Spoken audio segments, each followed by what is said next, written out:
Noite, rapaziada.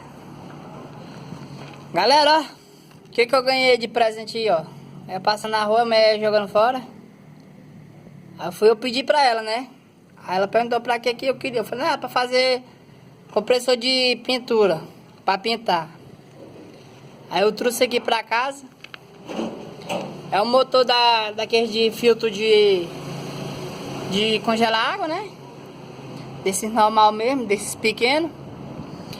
Aí eu trouxe aqui, rapaziada. Ranquei aqui em cima, né? Ranquei aqui também.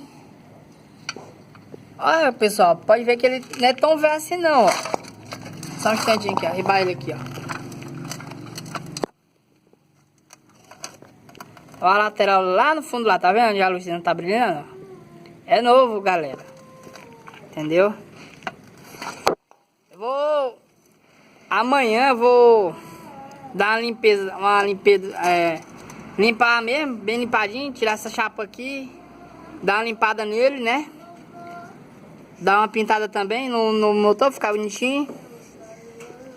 E aí, rapaziada, vocês vai comentando aí, dá o seu likezinho de gostei, entendeu?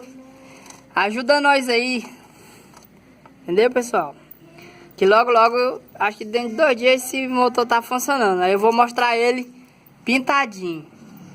Pintando aí, entendeu? As peças.